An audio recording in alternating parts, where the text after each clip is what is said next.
บายดีท่านผู้ชม FC ของบ่าวน้อยเนาะมื้อนี้บ่าวน้อยก็เปลี่ยนบรรยากาศมาเลาะเบิ่งสวนของพ่อแม่พี่น้องประชาชนเนาะที่ว่าปลูกผักในปัจจุบันนี่ก็มีหลายสวนก็บางสวนกำลังลงมือปลูกเนาะแต่บางสวนเพิ่นก็ปลูกมาแล้วเป็นประมาณเดือนหนึ่งผักบางส่วนก็ถึกนำไปขายแล้วก็จำหน่ายตามท้องตลาดเป็นทีเห็มหอยแล้วก็ปลูกต่อถือว่าภาพบรรยากาศอยู่บ้านเกิดเนาะบ้านของบ่าวน้อยเนาะก็มีหลายกิจกรรมเพราะว่าจะเป็นการละเล่นของน้องๆนักเรียนอยู่ในโรงเรียนประถมที่บ่าวน้อยเคยเรียนแล้วจุดด้านหลังของบ่าวน้อยก็เป็นสวนของพ่อแม่พี่น้องประชาชนก็คือพนักงานครูอาจารย์นี่แหละเป็น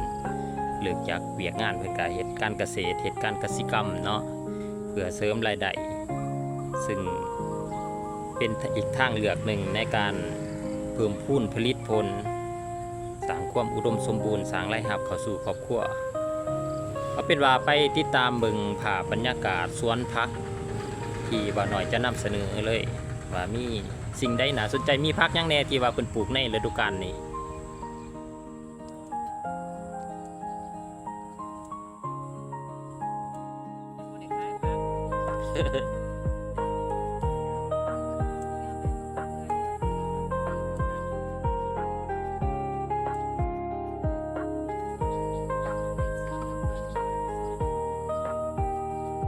นี่นะเอาบ่พอบ่เป็นหยัง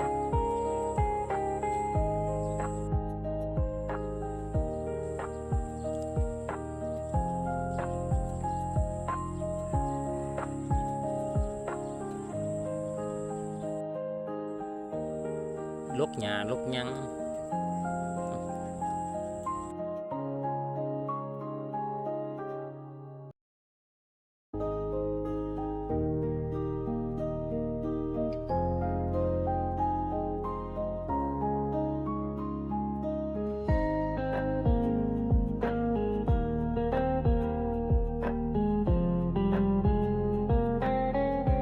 มื้อนี้บ่าวน้อยมีโอกาสได้ลงมาเยี่ยมยามเบิ่งสวนผักของพ่อแม่ประชาชนอยู่ที่บ้านของบ่าวน้อยเองเนาะสวนผักที่เห็นทางด้านหน้านี้เป็นสวนสลัดเนาะเป็นนานผักสลัดที่กำลังปลูกใหม่ซึ่งกำลังมีความสวยงามตามปกติแล้วพอมาถึงเดือนนี้ผักจะมีความสวยสดงดงามเพราะว่าเป็นอากาศที่เย็นแต่ปีนี้ดินผาอากาศมีการเปลี่ยนแปลงหลายเฮ็ดให้ฝนตกอย่างต่อเนื่องการปลูกผักของพ่อแม่ประชาชนจริงศักษาดังที่เห็นในนี้ก็คืออยู่ในระหว่างกลางเดือนพฤศจิกเนาะเดือน11ผักกำลังเริ่มลงกำลังเอาลง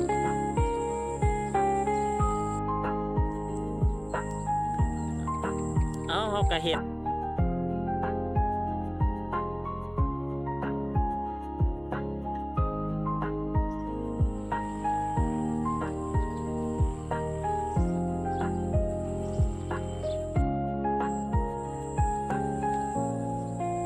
ฮักก็แล้วบุญทัดหลวงส่วนผักตัวนี้งามหลายเนาะผักกำลังใหญ่มีผักสลัดผักบัวหอมปอมที่ว่ากำลังออกใบสวยงาม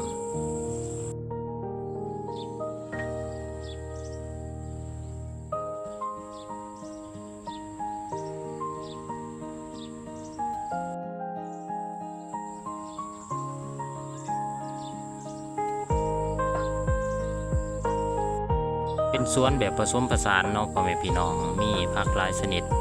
ปลูกรวมกันมีหอมปอมหอมบัวสลัดตัวนี้ปลูกได้จักทิศแล้วนี่ประมาณ2 ทิศเนาะคือผักที่เห็นทั้งหน้าบ่าวน้อยนี่ก็เป็นผักสลัดเนาะตามเจ้าของสวนเพิ่นว่า ลงได้ประมาณ2 ทิศ2 ทิศปลายซึ่งอีก2 ทิศนี่ก็สามารถเก็บข ายหรือว่าส่งตลาดใด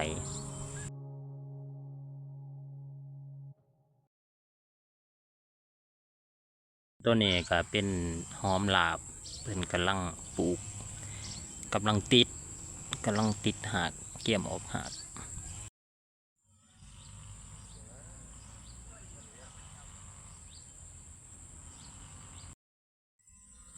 ปลูกพังเลี้ยงสัตว์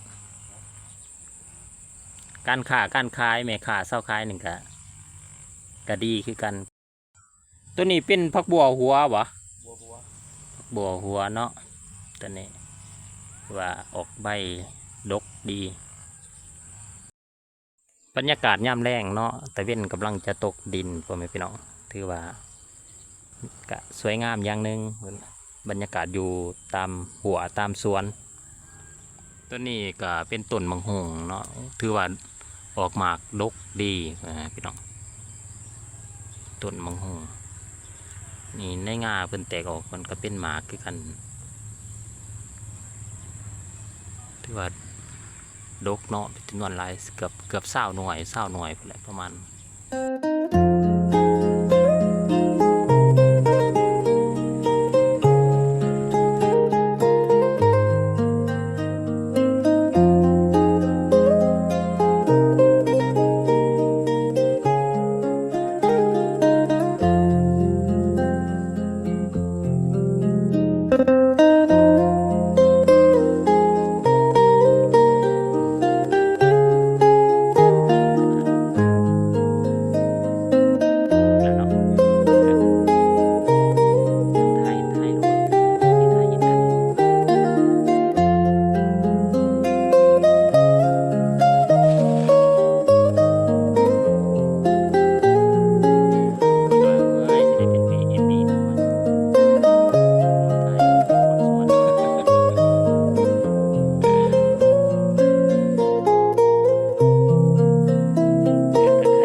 เฮ็ดจากข้าวเหนียว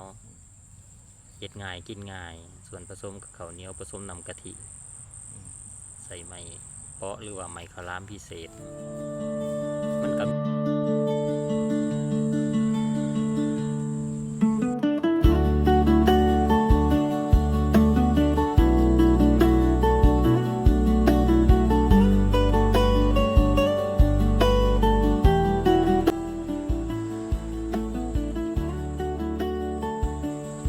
เฉพาะสวนพักตัวนี้ถือว่าพักงามหลายเนาะพ่อแม่พี่น้องพักนี้จะตกอยู่ประมาณ20ปลายมือนี่แหละประมาณนี้ถึงมีความสวยงามขนาดนี้เขียวงามเนาะผักหอมป้อมนี่ถือว่าสามารถออกจำหน่ายสู่ตลาดได้แล้วเนาะเพราะว่าผู้ดีขายนะหอมป้อมแต่ผักสลัดอีกประมาณอาทิตย์หนึ่ง